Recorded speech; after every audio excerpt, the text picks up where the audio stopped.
Hocamız böyle gezesini yaşlar gezebilirdi şu özüm.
Jalol Sidiqovich hamda kimyo fanlari doktori professor Bekchanov Davron Jumazalovich.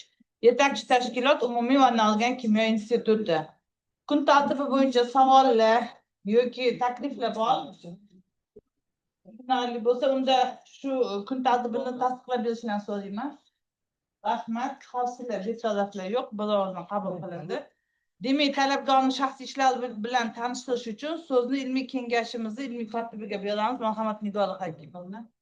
Assalomu alaykum ustozlar, rahmat aka.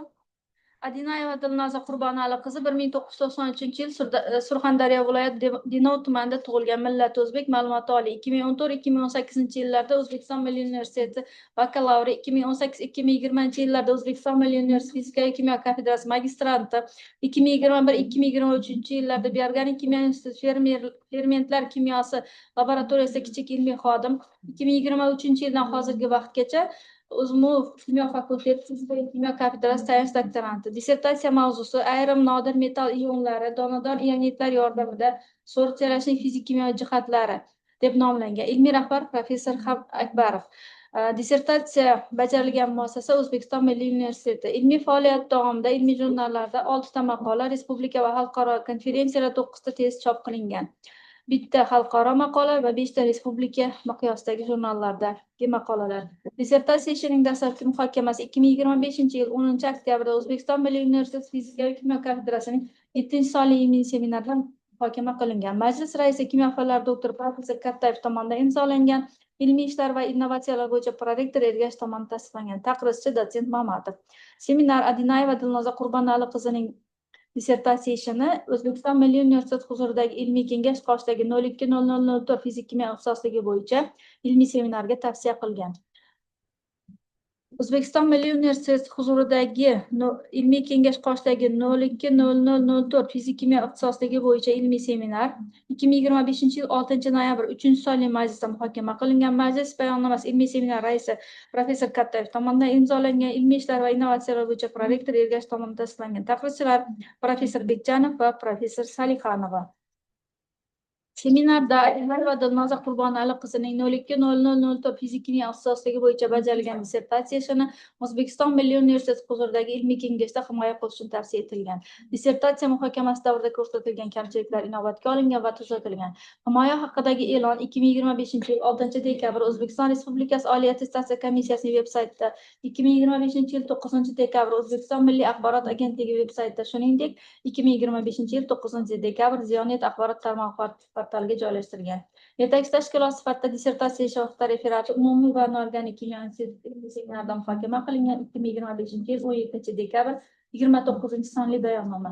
Ilmiy seminar raisi professor Adizov va taqrizchi PhD katta ilmiy xodim Adinayev tomonidan berilgan taqrizda dissertatsiya ishi ijobiy baholanib, unda ishning dolzarbligi, ilmiy yangiligi, olingan natijalarning ilmiy asoslanganligi va amaliy ahamiyati ko'rsatilgan. Rahmat e'tiboringiz uchun.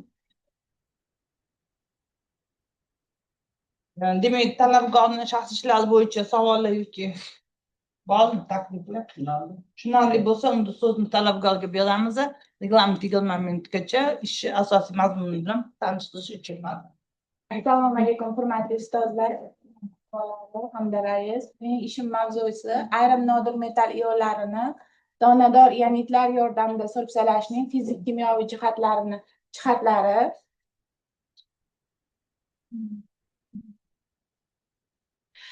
Mavzuning dolzarbligi va zarurati shundan iboratki, bugungi kunda ekologik muammolarni hal etishda ionitlarni sintez qilish, ularning kimyoviy tarkibi va sintez qilish usullarini tadqiq qilish, fizik kimyoviy xossalarini o'rganish, shuningdek sanoat miqyosida ishlab chiqarish usullarini takomillashtirish bo'yicha tadqiqotlar olib borish katta ahamiyat kasb etadi. Oqova suvlar tarkibidagi rangli, kamyob va qimmatbaho metallarni ion almashinuv texnologiyalari asosida ajratib olish hamda oqova suvlardan tozalash juda muhim hisoblanadi. Tadqiqotning maqsadi ayrim nodir metall ionlarini donador ionitlar yordamida so'rpsalashning fizik kimyoviy jihatlarini tadqiq qilishdan iborat. Tadqiqotimizning vazifalari o'sha bugun granulalangan akrilenitrin divinil benzol polimerini sintez qilish, uni 3 xil aminlar monoetanol amin, dietanol amin, trietanol amin bilan kimyoviy modifikatsiyasini amalga oshirish. Ikkinchisi IK spektroskopiyasi, Raman DSM, XRD usullari yordamida modifikatsiyalangan anionitlarning tuzilishi va xossalarini tavsiflash. Lambdan valpromat ionlarni so'rpsasining kinetik qonuniyatlarini va muvozanat xususiyatlarini o'rganish. 20-30-40 gradus harorat oralig'ida o'sha so'rpsi jarayonlarining termodinamika tahlilini o'tkazish. Hamda ushbu funksional guruhlar tabiatini olingan anionitlarni so'rpsion faolligini o'rganish. Tadqiqotimizni ushbu fizik usullardan foydalandik. Tadqiqotimizda birinchi o'rinda o'sha tadqiqot olib borish jarayonida divinil benzol va akrilenitrinni suspenzion sopolimerlanish jarayonini amalga oshirdik. Ushbu jarayon divinil benzol va akrilenitrin va divinil benzol 93:7 nisbatda olindi. Inisiator sifatida foydalandik hamda o'sha natriy xlorning to'yingan eritmasiga 1% kartoshka kraxmal olay hosil qiluvchi sifatida esa tolvoldan foydalandik. Jarayon sopolimerlanish jarayoni 5 soat davomida olib borildi. Aylanish tezligi esa 450-500 aylanish tezligiga qilinadi. Natijada ushbu donador sopolimer sintez qilindi. Olingan sopolimerlarimizni 3 xil aminlar bilan, ya'ni monoetanol amin, dietanol amin va trietanol amin bilan kimyoviy funksionallashtirildi. Ushbu kimyoviy funksionallashtirish natijasida ularning statik almashinuv sig'imlari hisoblandi. Statik almashinuv sig'imlari monoetanol amin, dietanol amin, trietanol amin qatorida ortib borganligini ko'rishimiz mumkin. Ya'ni eng yuqori statik almashinuv sig'imi bu trietanol aminda kuzatildi. 2,52 mg taqsim ekvivalent tashkil qildi. Olingan sopolimerimizni va modifikatsiya qilingan anionitlarimizni identifikatsiya qilish uchun IK spektroskopik tahlilni amalga oshirdik. Bu tahlilda IK spektroskopik tahlilda o'sha 2240 hamda 2230 cm sohada o'sha dastlabki olingan sopolimerimizda nitril guruhlarning borligi, so'ngra modifikatsiya qilingan anionitlarimizda esa bu bog'lanish o'sha modifikatsiyalanganligini bog'lanishni hisobiga bu cho'qqalarni o'sha nitril cho'qqalarning qisman to'liq yo'qolishini kuzatishimiz mumkin. IK spektroskopik tahlilimizni yana ham mustahkamlash uchun Raman spektroskopik tahlilini ham olib bordik. Ushbu tahlilda ham xuddi shunday kuzatishlarni ko'rishimiz mumkin. O'sha dastlabki sopolimerimiz 2240 cm sohada shu nitril guruhlarni mavjudligi hamda modifikatsiyalangan anionitlarimizda esa ushbu cho'qqalarning qisman yoki to'liq yo'qolganini ko'rishimiz mumkin. Hamda 2800 3100 sm sohada SH hamda OH bog'larida valent tebranishlari modifikatsiya qilingan analizarimizda yaqqol ko'zga namoyon bo'ldi. Olingan sapolimer va donador analizlarni strukturaviy morfologiyasini rentgen fazaviy tahlilni amalga oshirdik. Ushbu tahlilda o'sha dastlabki olingan sapolimerimizda kam miqdorda kristallik mavjud. Keyingi modifikatsiya qilingan analizlarimizda esa OH guruhlarining soni ortib borgan sari ularning amorflik xossasi ortib borganligini kuzatishimiz mumkin. Sintez qilib olingan sapolimerimiz haqiqatdan ham donador, g'ovaksimon ekanligini sirt morfologik tahlilni ko'rish maqsadida sirt morfologik tahlilni amalga oshirdik. Sirt morfologik tahlildan shuni ko'rishimiz mumkinki, akrilensil va divinil benzol asosida olingan sapolimerimiz donador ekanligi hamda g'ovaksimon ekanligini hamda kichik o'sha mikrog'ovaklarning mavjudligini ko'rishimiz mumkin. Hamda ushbu olingan divinil benzol akrilensil sapolimerimizda o'sha azot, kislorod hamda uglerod bog'lari borligini element analiz tahlili bilan isbotlandi. O'sha donador analizlarni sorpsion faolligini, g'ovaklik ko'rsatkichlarini ko'rish maqsadida ularni o'sha suv, benzol va azot bug'lari bilan sorpsion xossalarini o'rganildi. Bu sorpsion xossalardan shuni ko'rishimiz mumkinki, o'sha birinchi sorpsion sig'im dastlabki olingan sapolimeriga nisbatan modifikatsiyalangan analizlarda birmuncha oshganligini, ularni g'ovaklik miqdori ham oshganligini va sorpsion g'ovaklik radiusi ham oshganligini kuzatishimiz mumkin. Bundan shunday xulosaga kelamizki, sintez qilib olingan sapolimerlarimiz haqiqatdan ham fizik g'ovaklik, kapillyar g'ovaklik tuzilishiga ega. Olingan sapolimer va anionitlarni termik barqarorligini o'rganish maqsadida ularni termogrammetrik analiz tahlilini amalga oshirdik. Ushbu tahlildan ko'rishimiz mumkinki, olingan dastlabki sapolimerlarimiz o'sha 280-600 gradusgacha barqarorlikni ushlab turganligini ko'rishimiz mumkin. Keyingi olingan anionitlarimizda esa ham 228-600 gacha bo'lgan oralig'ida o'sha 72% massa yo'qotilishini ko'rishimiz mumkin. Keyingi olingan sapolimerlarda ham xuddi shunaqa hodisa kuzatiladi. Bundan shunday xulosaga kelishimiz mumkinki, demak sintez qilib olingan sapolimerlarimiz haqiqatdan ham termik jihatdan barqaror, ya'ni issiqlikka chidamli ekanligini ko'rishimiz mumkin.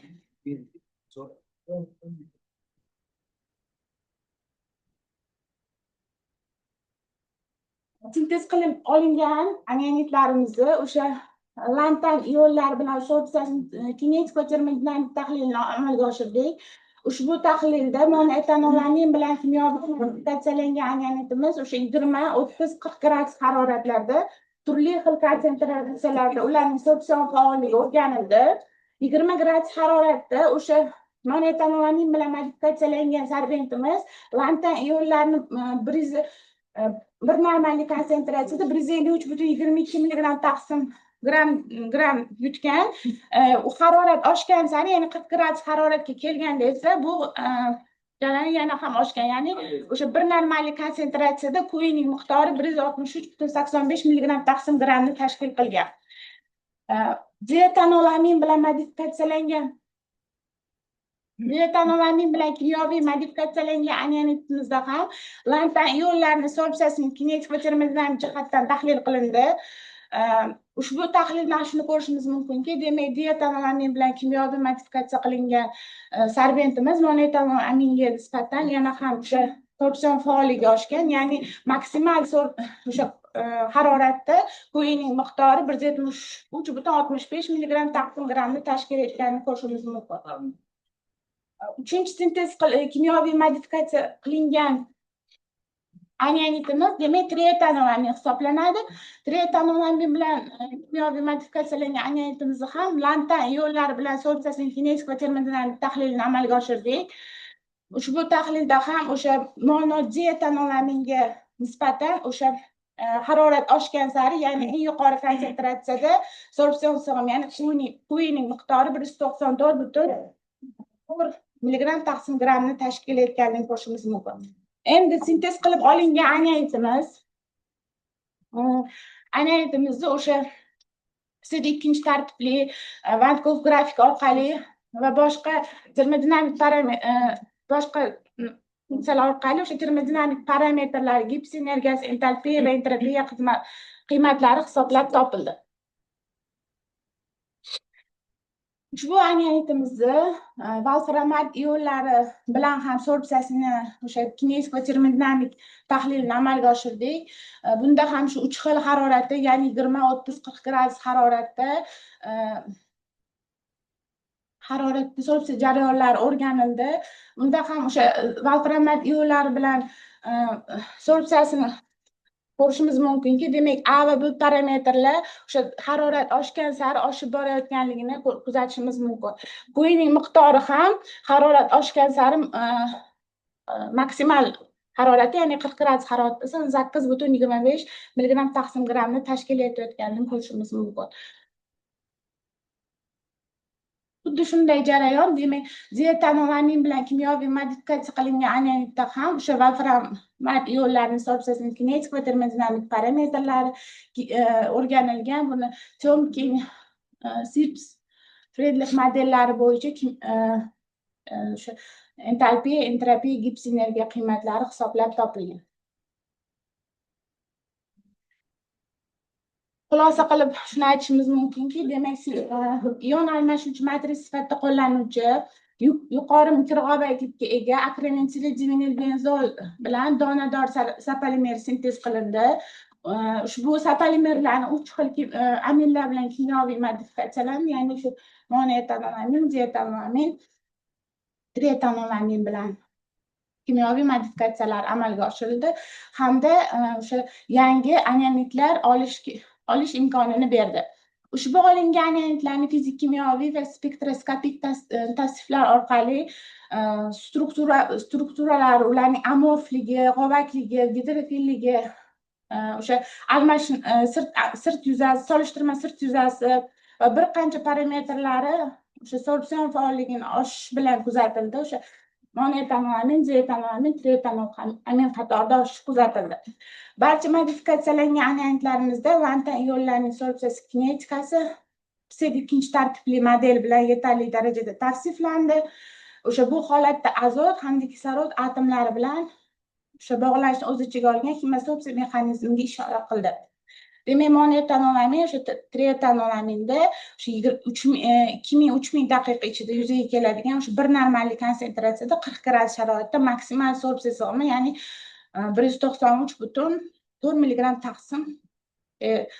milligram taqsim grammga yetdi. Ushbu olingan analitlarimizda o'sha lantan valframat ionlari bilan muvozanat izotermasi, Lumer, Friedrich, Sips modellari bilan kimyoviy termodinamik tahlilni amalga oshirdik. Hamda ushbu olingan sorbsiyani o'sha turli analitlar bilan o'z-o'zidan sodir bo'ladigan va asosan endotermik jarayon ekanligi isbotlandi. Ularni o'sha sorbsiya entalpiyasi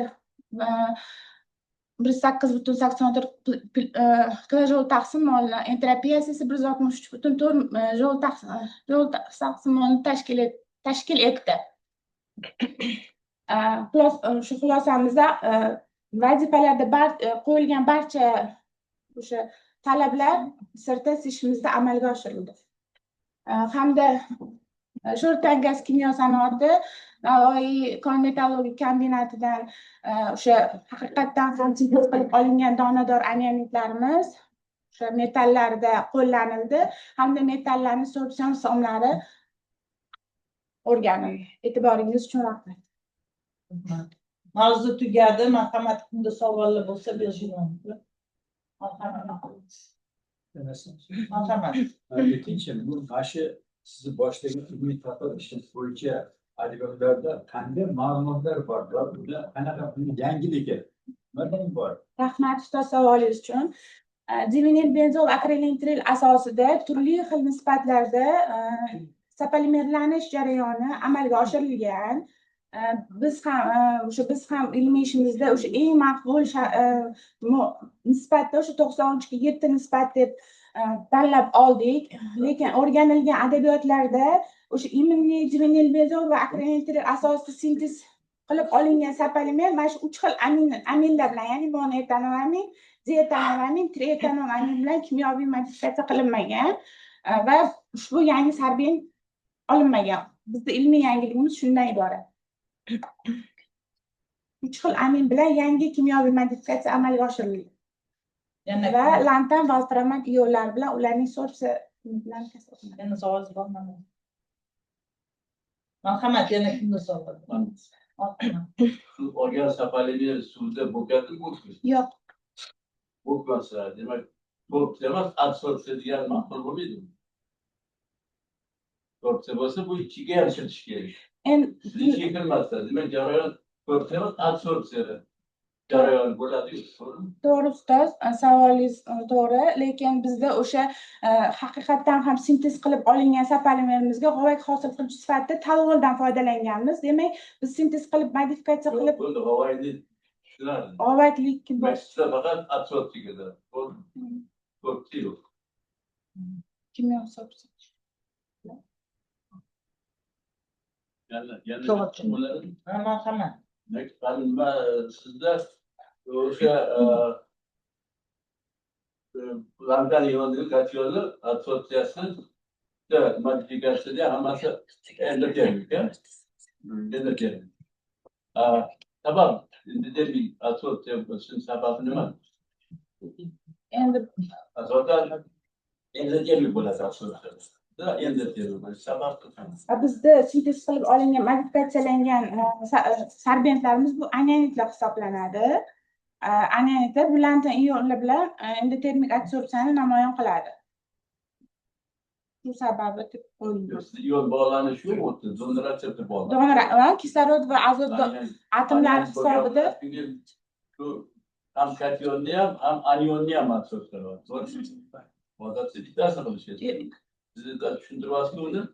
Donor retseptor hosil bo'lishi bilan, o manfiy bo'lishi bu yerda endi mikrog'ovaklarning hisobiga ham so'rsa amalga oshirish mumkin yoki koordinatsion bog'lanish hisobiga ham bog'liq hisobiga ham so'rsa jarayonni amalga oshirish mumkin. Shuning uchun ham lantan kationi bilan ham so'rsa jarayoni amalga oshirilgan. jarayonda odatda isbot bo'lmaydi. Keyin mana lantan kationini absorpsiyasida 3 xil yanitda uchraydi ham endotermik. Ya bittasi uchinchisida ekzotermik. Trietanolamin ekzotermik ketyapti. To'g'rimi? Va aromat ionida uchraydi ham endotermik. Sababi nima? Endi o'shanda turli masalan 20-30 gradus harorat unaqa bo'lmagan, 40 gradus haroratda shunday jarayon kuzatilgan. Ekzotermik jarayon menimcha harorat oshgan sari shu eritmada tartibsizlik oshgan, ya'ni jarayon spontan bo'lgan, jarayon o'z-o'zidan sodir bo'lgan. O'sha jarayon o'z-o'zidan sodir bo'lgan deb izohladik biz ustoz, tushunamiz. Regeneratsiya jarayonlar o'rganilmagan, keyingi ishlarimizni davom ettiramiz bu jarayonni. Qayta regeneratsiya qilish xususiyatlari. Yana savollar bormi? Marhamat. Shu turkum sapalimerlari aminlar bilan odatda modifikatsiyalanadi va ion almashinuvchi smolalar olinadi. Shu siz aniqlagan metallarni aniqlashda avval siz olgan sapalimerning modifikatsiyalangan smolalar ishlatilganmi? Yo'q, bu o'sha anionitlar yangi modifikatsiya qilingan anionitlar. Buni o'sha immunniy akrometriya asosida bu aminlar bilan kimyoviy modifikatsiya amalga oshirilmagan va ushbu ionlar bilan so'rchasi o'rganilmagan. Bu yangi o'rganilgan. Boshqa aminlar bilan Boshqa aminlar bilan, gidroksilamin bilan o'rganilgan. O'zimiz ustozimiz Kattayev o'rganganlar ustoz. O'sha gidroksilamin bilan o'rganilgan. aminlar bilan modifikatsiyalangan va ion almashinuvchi smolalar Gidroksilaminni o'rganildi. Va siz o'rgangan metallarni aniqlashda sigidan boshqa aminlar bilan modifikatsiyalangan isopolimerlar ishlatilganmi? Hozir boshqa adabiyotlarda buni ha o'zimiz ustozimiz aytgan, lekin lantan va alfanomat bilan o'rganmaganlar, faqat o'sha mis yo'llari bilanmi men dissertatsiyalarni o'qiganimda o'sha o'rganganlarni ko'rib o'rgandim. Marhamat, yana savollar. Manda savol bor. Ana qarang, lantan 3+ valfalamat 2-. Lekin anianitda buni anaqa so'psa qilyapsiz. Qanchalik to'g'ri bu? Anianit u Qachon? Ustoz savolingiz uchun rahmat. Biz shu immuniy mana shu ham sintez qilib olingan anianitimizni o'sha mikro g'ovaklikka egaligini, bunda o'sha fizik va kimyoviy so'rovlar multikoordinatsion effekt sodir bo'lishini, o'sha azot hamda kislorod donor atomlari hisobiga o'sha faqat anion emas, katyonni ham o'ziga biriktira olish xususiyatini isbotlash maqsadida shu lantan katyonlarini so'psa jarayonlarini amalga oshirib o'rgandik. endi g'ovakka tushib qoladi-da metall. U fizический so'psa bo'lmaydimi unda?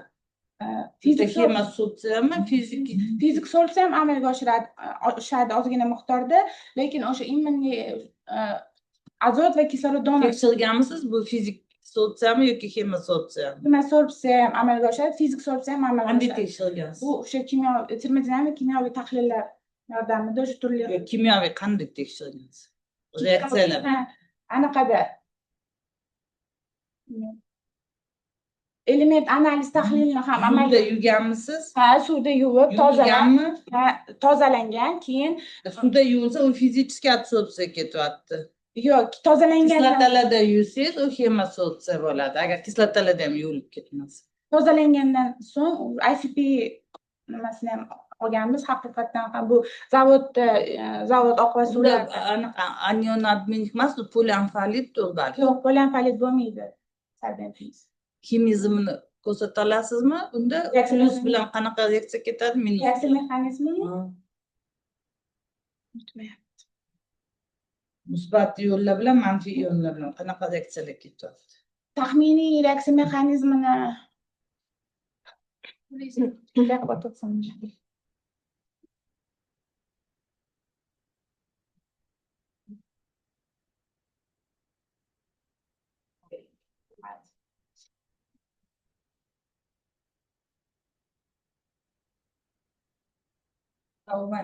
yo'q,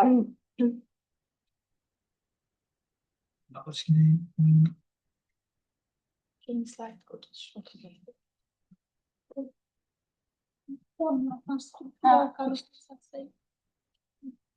yozilgan struktura mana bu yerda o'sha monotanomin, dietanomin, trietanomin bilan kimyoviy modifikatsiyadan so'ng amalga oshirilgan taxminiy reaksiya tenglamasini ko'rishimiz mumkin. Bu yerda mana shu kislorod donor atomi va mana bu yerda turgan azot donor atomi hisobiga so'psa jarayoni amalga yaqinlashdi. Mana kislorod va azot donor atomi hisobiga kimyoviy so'psa amalga oshiradi deb xulosaga kelgan. Plusmi? Plus ketadi. Shunaqachi?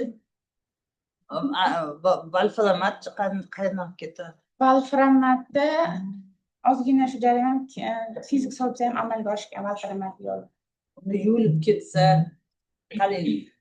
Demak, boshqa katyonlarni ham, boshqa anionlarni ham yutadi. Demak, u yerda selektivlik yo'q. Solventizda. Selektivlik yo'q. Chunki valframat bu juda inert hisoblanadi-da. Uni anaqa qilish juda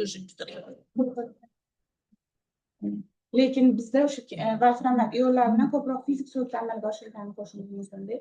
Lekin oqva suvlarning tarkibidagi umuman shu ICP uni razmeri ham katta-da. G'ovak ichiga tushib qolishga ham uni razmeri ham rol o'ynaydi-ku, g'ovaklarning razmeri. Valframat o'shanga mosmi? To'g'ri kelganmi? G'ovaklarning razmeri o'sha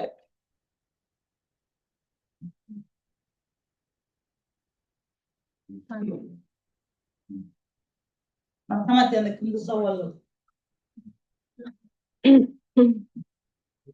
Zoom'da qatnashayotganlar bormi savollar? Demak, agar Yo'q, savol yo'q. Marhamat. Yo'q deyishdi. Yo'q, Bunda hozir so'zni ilmiy kotibga beramiz. Dissertatsiya bo'yicha seminar va yetakchi tashkilot vasasi hamda avtoritetga kelgan taqdirda bilan tanishtirish uchun. Rahmat. Yetakchi tashkilot sifatida dissertatsiya ishi avtoreferati umumiy inorganik kimyo instituti ilmiy seminarda muhokama qilingan 2025-yil 17-dekabr 29-sonli bayonnoma. Yetakchi tashkilot ilmiy seminar raisi professor Adizov, ilmiy kotib Niyazova tomonidan imzolangan. Umumiy va inorganik kimyo instituti direktori professor Ibragimov tomonidan tasdiqlangan. Taqrizchi katta ilmiy xodim Adinayev. Berilgan taqriz ijobiy, quyidagicha taklif va tavsiyalar keltirilgan. Birinchisi, tadqiqotning vazifalarida nega aynan lantan 3+ va volframat ionlari sorpsiyasini kinetik qonuniyatlarini aniqlash deb qo'yilgan. Ikkinchisi, nima uchun vazifada aynan 20-40 gradus oralig'ida sorpsiya jarayonining termodinamik xususiyatlari o'rganilgan. Keyingisi, ikkinchi bob xulosasida o'tkazilgan tadqiqot natijasida akrilonitril va divinil benzolning mikroqovatli granulalangan sapolimerli suspenzion polimerlanish usuli bilan samarali usul ishlab chiqildi deb yozilgan. Lekin samarali usul ekanini boshqa usullar bilan solishtirish keltirilmagan.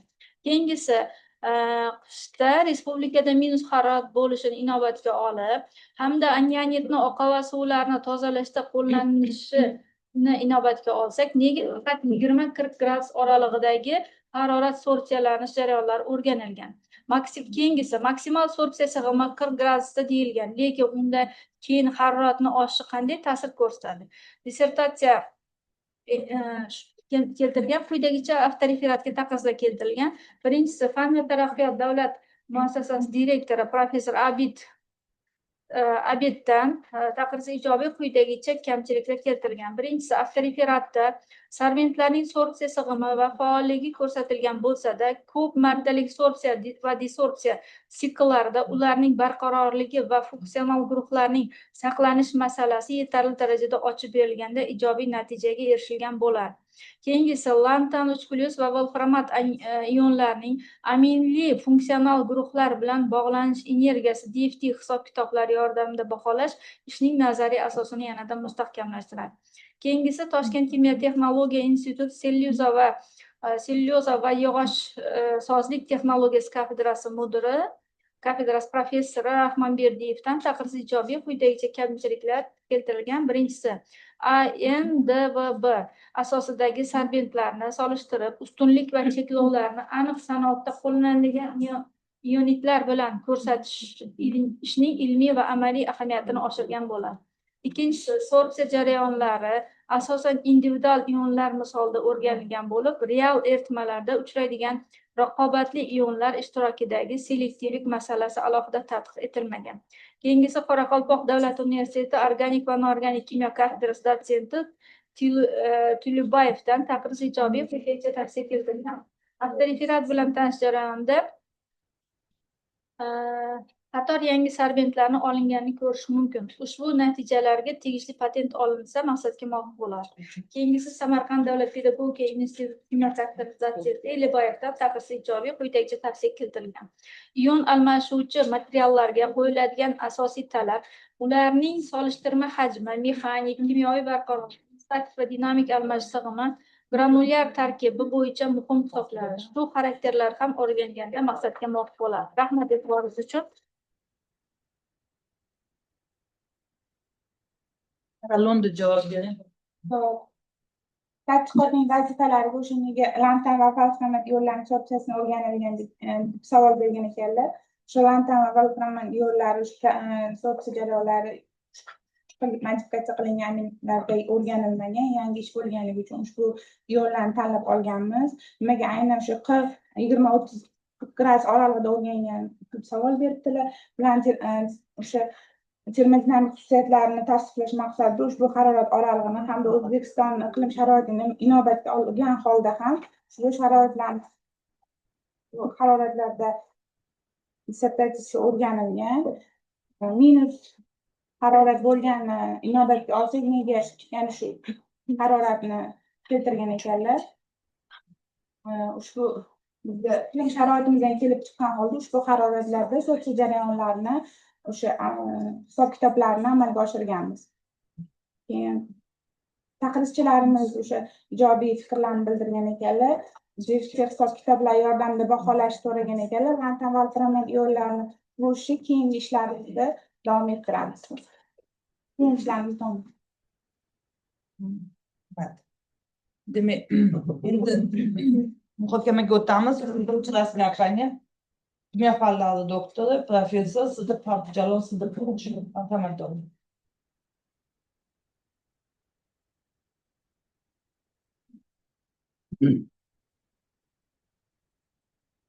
Assalomu hurmatli kengash raisi, ilmiy kengash a'zolari. Taqiz 5-6 bora yozilgan. Shu vaqtni tejash maqsadida agar ruxsat bersanglar, men ozgina kirish qismlarida ijobiy tomonlarni gapirib, keyin kamchiliklarga o'tsam. Bu ish juda dolzarb bo'lib, bu ishni hozir dissertant o'zlari to'liq ochamanlar. Bu ishni Olmaliq komitologik kombinatidan chiqadigan chiqindilar tarkibida shu lantan, vannadat yo'llari borligi uchun ularga suvdan shu yo'ldan tozalash uchun sintez qilingan bu ionitlar. O'shaning uchun bekor hattan nima qilib nima deydi, nima maqsadda shuni tanlaydi deganlarni to'g'ri javob berish kerak. Demak, bu yerda eng asosiy ish afzalliklaridan bittasi shuki, bu donador sorbentlar yaratilgan. Donador sorbentlar yaratish bo'yicha ko'p ishlar qilinmagan. Asosan tolali sorbentlar, donador sorbentlar tayyorlash bo'yicha ishlar qilingan. Bu yerda ishni yana bitta dolzarbligidan shuki, demak donador sorbentlar sintez qilingan. Bu donador sorbentlarni sintezga men hozir so'rab bildimki, bu sopolimer birinchi marta olingan. Bundan oldin bu monomer bilan sintez qilib sopolimer olinmagan. Lekin shuning uchun birinchi bo'lgan bo'lsa ham buni chuqur o'rganilmagan. O'zi shu ikki sopolimerni olish bo'yicha o'zi PhD ish qilishi mumkin edi. Bular faqat maqsad donador sorbent olib, uniga yo'llarni so'rtchasini o'rganish bo'lgani uchun buni sintez qilib, buni o'rganib bo'lgan. Endi o'sha sintezni o'zida ham katta ish bo'lardi, agar shuni to'xtatilganda. Bunda mana bu yerda 93 ga 7 nisbatda olingan. Divinobenzollar. Ana qatta nima maqsadda 93 ga 7, nega 95 ga 5 emas?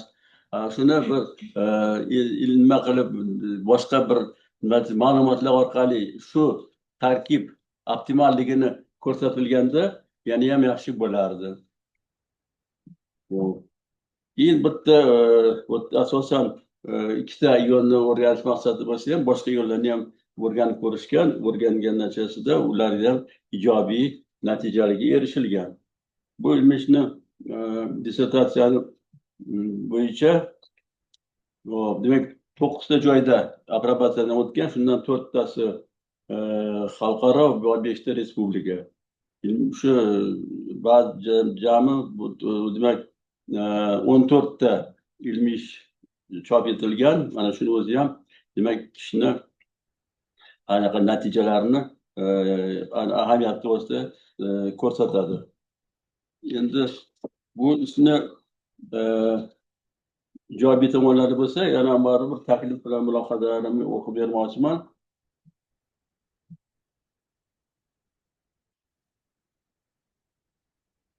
Bizga ma'lumki, anionlar faqat anionlarni yutadi, lekin mazkur tadqiqot ishida esa sintez qilib olingan anionlar, lantan katyonlari, katyonni yutganini ham va uni ya'ni anionni ham yutganini bu yerda ma'lumotlar keltirilgan. Bunaqa savollar bo'ldi. Mana hozir men o'zimni dissertatsiyani o'qib chiqqan savol javoblardan bu yerda yanitlar degani uchun degan sababi o'ta ionlarni sorpsiya qilayotgani uchun yanitlar, lekin olingan polimerlari, izopolimerlari yanit emas. Yanit emas. O'ta asosan yanit tarkibidagi azot va kislorod hisobiga katyonda, masalan, lantanat katyoni bilan ham volframat iyonidagi volfram bilan ham demak koordinatsion bog'lar hosil bo'lish hisobiga ketishi ma'lum bo'ldi sorpsiya jarayonini. Ikkinchi akrilentilni divinilbenzol bilan polimerlanish jarayonini mana hozir yetdi mana. Nega qatdan olindi bu vaqtda? 93 yetdi. Uni ilmiy asoslar berilmagan. Boshqa nisbatda olinganda nisbatan bu nisbatni demak maqbulligi bu yerda asoslar berilmagan. Dissertatsiya ichida sorbent sorpsiya jarayonlari yetarlida nimadir? Fizik kimyoviy tahlil qilingan yetarlicha, lekin guruhlarning saqlanishini ochiq berilmagan. Ijobiy natijalarga erishgan, o'shani ochib berganda ijobiy natijalarga erishgan bo'lardi. Sorbent sopolimer makromolekulyasining tarkibi aniqlanmagan. Ya'ni bu yerda qancha tarkib foiz sopolimerizatsiyadan keyin divinilbenzol va qancha nima akrilentil birikkan, ularni ketma-ketligi qanaqa, bu yerda monopolimer ham hosil bo'lishi mumkinmi? Bular o'rganilmagan. Boya eshitdim, hozir alohida nima qilib o'rganiladigan bo'lim o'zi sintezi. Olingan polimer suvda bo'kadimi yo'qmi? Bo'kmaydigan bo'lsa, demak bu jarayon hammasi sorpsiya emas, adsorpsiya deganda to'g'riroq bo'lardi. Nima sababdan tioetanolamin bilan modifikatsiyalangan sorbentda lantan adsorpsiyalansa ekzotermik, volfram adsorpsiyalansa endotermik. Buni ham ilmiy tushuntirilganda yaxshi bo'lar edi. Lekin shu ko'rsatilgan kamchiliklarni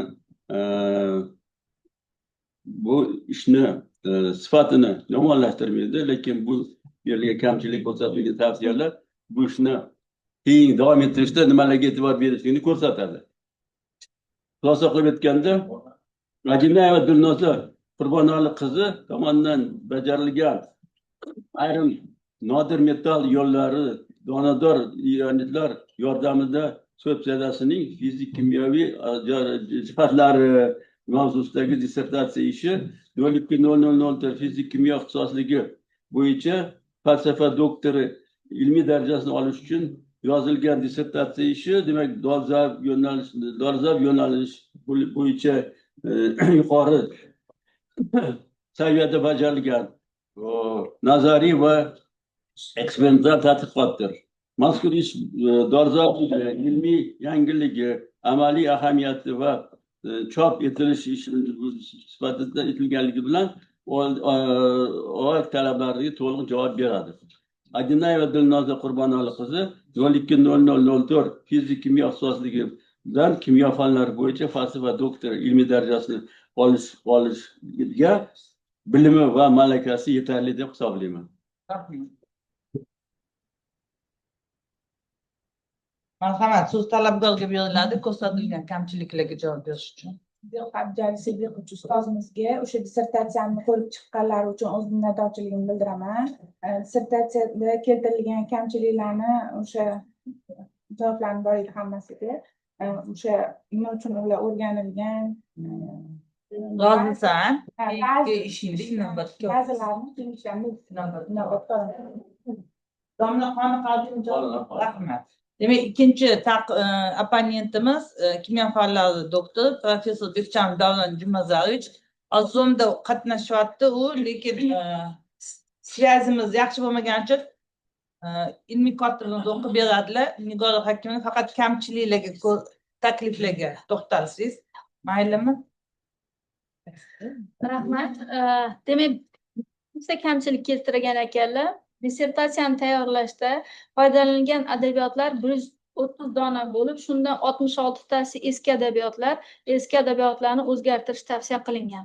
Ikkinchisi, sintez qilingan sorbentning metall ionlarga nisbatan sorpsiya xossalarini tatbiq qilishda tanlangan obyektlar volframat va lantan ionlari xossalari bo'yicha bir-biridan tubdan farq qiladi. Shu sababli sorpsiya qonuniyatlari ham turlicha boradi. Obyektlarni tanlashda ma'lum bir qonuniyatlarga mos keluvchi ionlar tanlash zarur.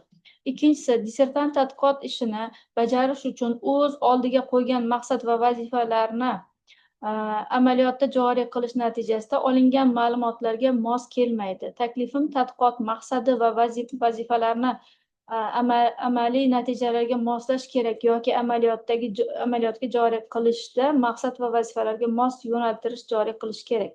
Keyingisi, sintez qilingan sorbentga ionlar sorpsiyasi fizik sorpsiya orqali sorpsiya bo'ladi deyilgan. Unda sorbentga amin guruhlarni kiritishdan maqsad nima? Sorbentdagi amin guruhlar bilan sorpsiyada qanday vazifani bajaradi? Ion almashinuvi materiallarga qo'yilgan asosiy talab, ularning solishtirma hajmi, mexanik va kimyoviy barqarorligi, statik va dinamik almashinuv sig'imi, granular tarkibi GOS bo'yicha muhim hisoblanadi. Lekin dissertatsiyada ionlar mazkur xarakteristikalari keltirilmagan. Yuqorida keltirilgan kamchiliklar dissertatsiya ishiga salbiy ta'sir ko'rsatmaydi va dissertant 020004 fizika-kimyo ixtisosligi bo'yicha PhD ilmiy darajasini olishga loyiq deb hisoblayman. Rasmiy opponent Bekjanov. Rahmat. Rahmat. Marhamat, so'z talabgorga beriladi. Dissertatsiyamni ko'rib chiqqanlar uchun ular bilan ancha muloqotlar amalga oshirdik va dissertatsiyani ba'zi joylariga o'sha takliflarni inobatga olaman va keyingi ishlarimni davom ettirishga harakat qilaman. Rahmat. Rahmat. Endi munozaraga o'tamiz. Dissertatsiya ishi bo'yicha kim so'zga chiqmoqchi?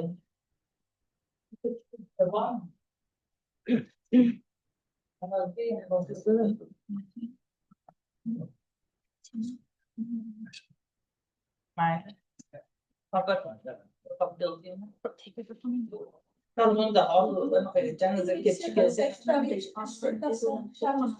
Dolzarb, ya'ni ular asosan amaliyotga qaratilgan ishlar qilganligi sababli bu dissertantlarning bajargan ishlarini PhD ishiga loyiq deb hisoblayman. Ayrim kamchiliklar bo'lishi mumkin, lekin bu albatta keyingi ishlarda inobatga olinadi va bu agar bu ishlar takomillashtirilganda bu albatta ishlab chiqarishimizga muhim ahamiyatga ega bo'lgan yangiliklarni olib kelishga sababchi bo'ladi deb o'ylayman. Shu sababli qizimizni qo'llab-quvvatlayman va hammani unga chaqiraman. Rahmat. Rahmat. Yana so'zga chiqishlar bormi? O'zim gapira qolay. Hozir mana fizik-kimyoviy kafedrasida katta ishlar bajarilyapti. Hammasi hozirgi zamon talab bo'yicha o'sha ekologiya muammosini hal qilishga qaratilgan. Nafaqat ekologiya, boshqa anaqalar bilan, sohalar bilan integratsiya ketyapti. Lekin bu ishni oxirigacha yetkazish kerak deb o'ylayman. Chunki ko'rsatilgan bu yerdagi hamma tavsiyalar demak ishi juda kattaligi, hajmi kattaligidan dalolat beradi. Lekin bularni oxirigacha yetkazib, mexanizmini, sorpsiyani birga uchiradigan shu metallar bilan uchiradigan metallarni ham ko'rib chiqsa, agar sorpsiyasini bu hozir faqat standartlarda qilingan. O'sha volframat bilan, lantan bilan o'rganilgan standart yaratmalarda, lekin o'sha real obyektlarga qo'llasa, undan ham ish boyitilgan bo'ladi. Albatta ijobiy baholaymiz va kengash a'zolarini demak qo'llab-quvvatlashga chaqirib qolaman. Endi hozir hisob komissiyani tanlab olishimiz kerak. Bu yerda taklif tushgan Xolikov Tursunali Suyunovich, Qodirova Zuhra Chingizovna, ular shu yerda qatnashyapti. Mana bu seminar ekan va Shahnoza Qodirovani taklif qilamiz edi. Masalan, Zuhra anaqani o'rniga, Shahnozani o'rniga muhabbatdan anaqa qilib qolaylik. oldinga chaqirishga ketuvdi. Mayli sizlar ishlaguninglarcha biza bu yoqda xulosa loyihasi bilan dissertatsiya belgilarini ko'rib chiqdik. Tarqatilgan xulosa loyihasi agar rozi bo'lsanglar atrofli qabul qilsak. Ovoz beringlar, marhamat. Rahmat. Qarshilar yo'q, betaraflar ham yo'q. Va tasnifiy belgilarni o'sha standart belgilaganimizni agar rozi bo'lsanglar, standart belgilaganimizni ma'qullasak. Marhamat, ovoz berishinglarni so'rayman. Rahmat. Qarshilar betaraflar yo'q. Demak, hisob komissiya ishini bajarsin. Biz hozir ovoz berib olaylik. Endi davom etamiz.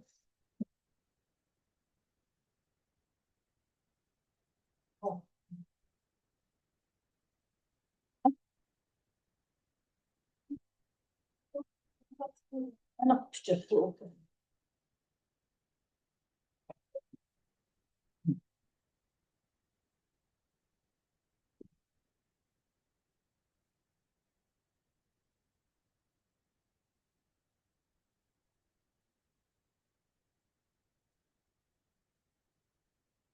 Express metodikalar deyiladi-ku, hozir express anaqa bo'lyapti deb siz endi vaziyat shunaqa bo'lib qoldi. Shu o'zingizlar tushunasiz deb o'ylayman. Eshitgandirsizlar. Bunaqa vaziyat. Ancha Chingizimni ham shetdalar. Hozir. Yil oxir bo'lsa hammasi bir-biriga aniq.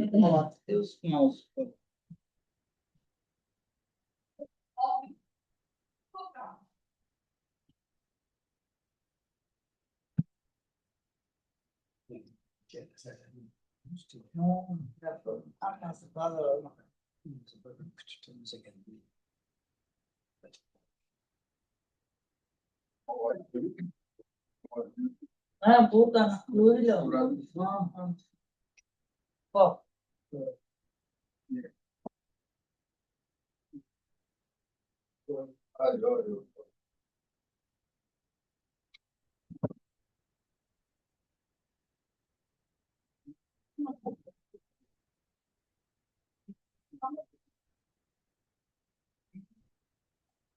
Tamam. Buraya.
Alo, salom alaykum.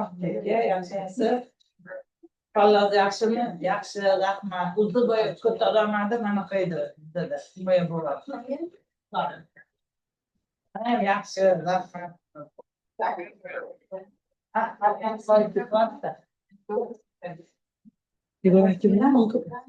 Hozir anaqa tanaffus e'lon qildik. Damla o'shanga ko'tardim telefonni. Bo'lmasa ko'taramas.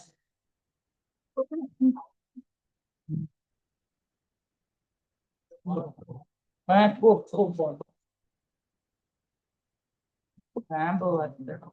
Demak, so'z hisob komissiya raisi kimyo fanlari doktor professor Xoliqov Tursunali suyini ichib berdi.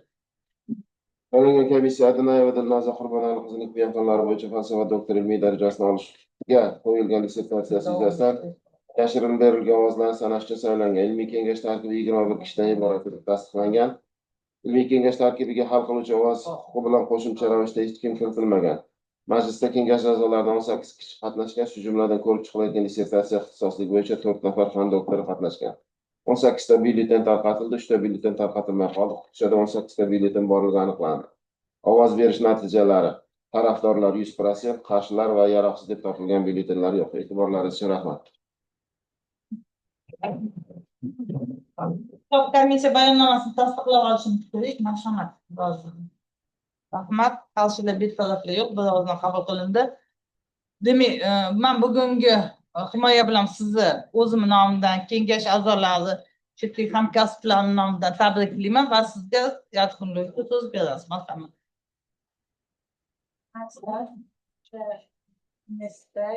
Kimyo fakultetida 2014-yildan beri tahsil olaman.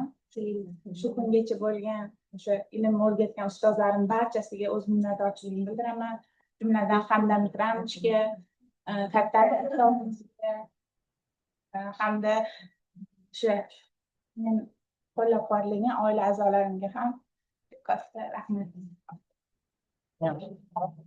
Bugungi majlisimiz tugadi. Sizni tabriklaymiz. Kelgusi ishlaringizni omad tilaymiz. O'ylaymiz bu ishlar hammasi davom ettiriladi. Sizlarga ham ilmiy kengash a'zolari hammaga rahmat. Yangi yillar yaxshi kutib olaylik. Rahmat.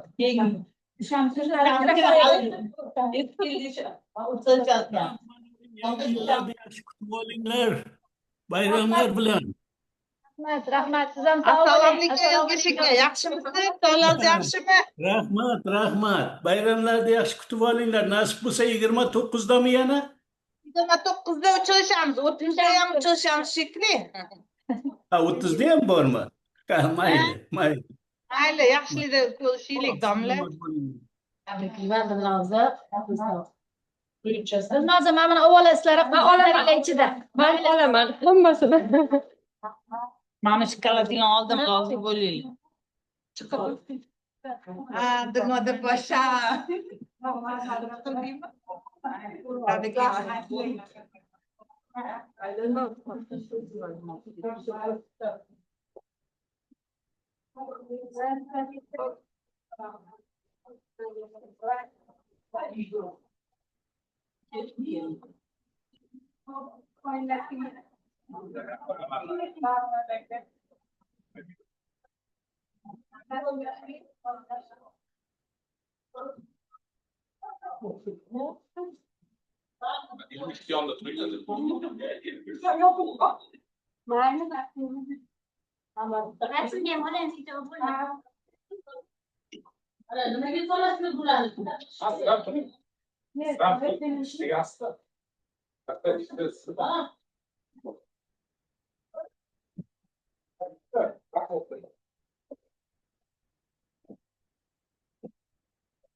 Ko'rinaman?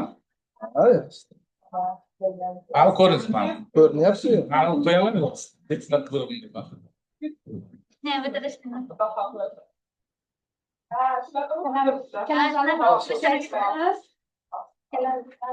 Bo'ldi yaxshi bo'ldimi?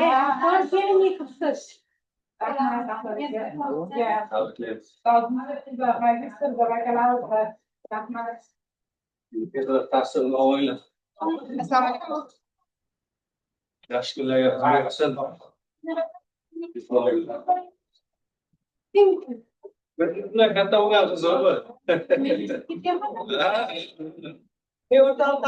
Hozirlik tug'ilgan yilni ko'rsam eshitdik. Aytdim, bular vaqti yoshida ekan. 98 bo'lsa, bilmish bo'ladi. Birpasda katta o'qiydi.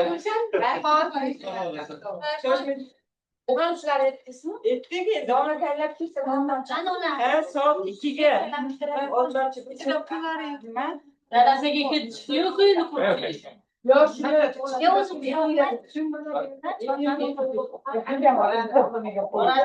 To'g'onyapti.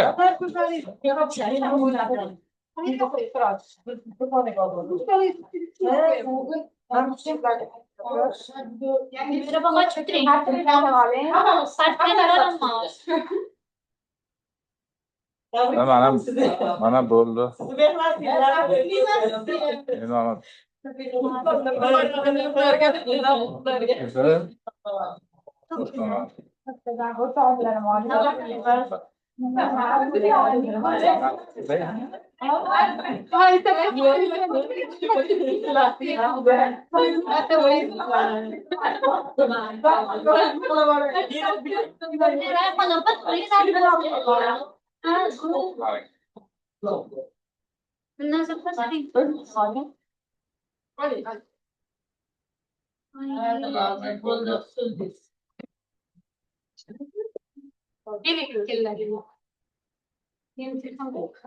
Güzeller. O'zimniki. To'xtavanam chiqalar. Yurtdolar. Birinchi ko'ngil. Xaltalarni yetib turaylik, istalib qoladi lozga.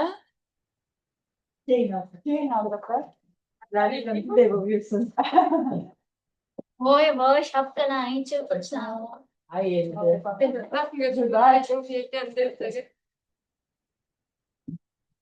Avval tushuntirgan payt rasm olmadingiz-da. Gruppaga takliflarmi? Bo'ldi. Ya, unda tushuntirayotgan ma'lumot bermoqchiman.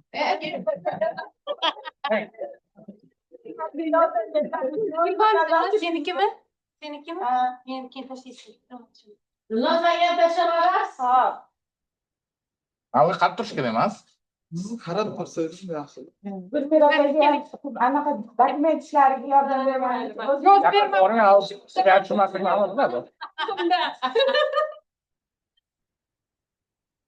Oho. Uxlab Bo'ldi. Hamma qizlar ko'klar.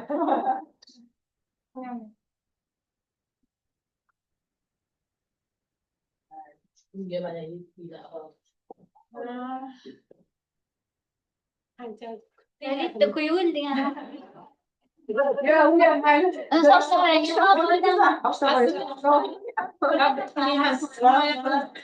Mashinalar ham tushib olaylik. To'xtamasdan davom eting. Ikkalamizni ham tabriklayman. Bitta shu bilan ham tushib olaylik. Chila.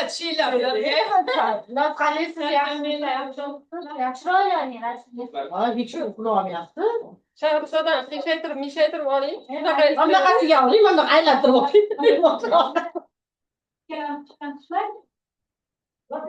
Yaxshisini ajratib olasiz o'zingiz.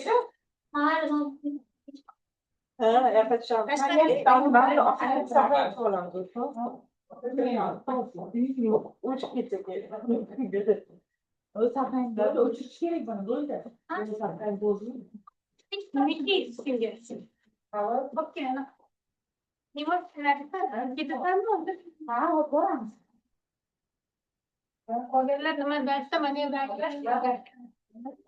yo'q, bular sizlar mana hayot mana ko'rish kerak edi.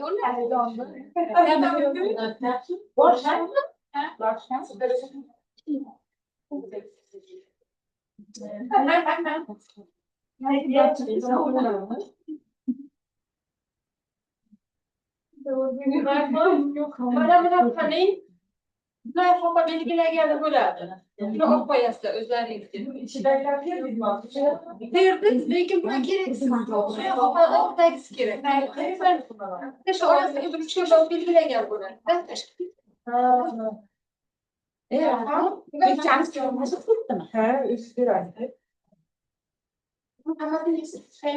Yo, yana bitta ikkita nima bor?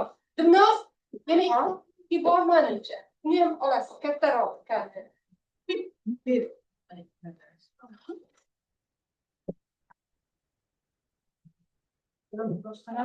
Boshqa narsami? Ha, oldim. Bekjanov yo'q edilar. Kecha bo'lganda bugun ham anaqa qilib emas. Вообще shuni o'yladim.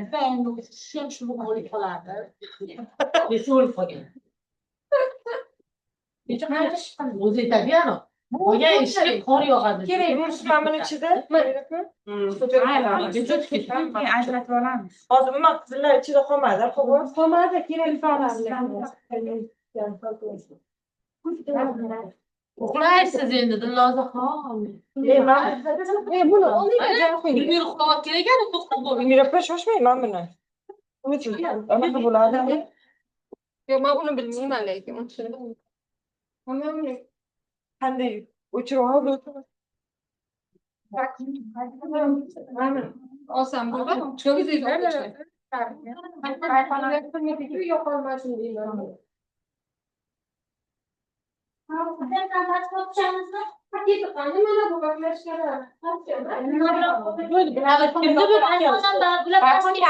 Ha, yo'q. Ulamam yo'q. Jayxon mana buni videosi shundoq qanday bo'ladimi? Uchinchi etajga olib chiqishimiz kerak. Hozir hech narsa bo'lgani yo'q. Bosmadik desa ishlardan.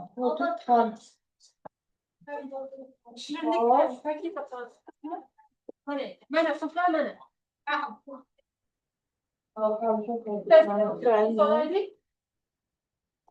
Ketamizlarmi? Yana hali bor. Haftalik ishi bor, dokumentlari bor. Bir oy paytda. Tamam. Joyga bordilar.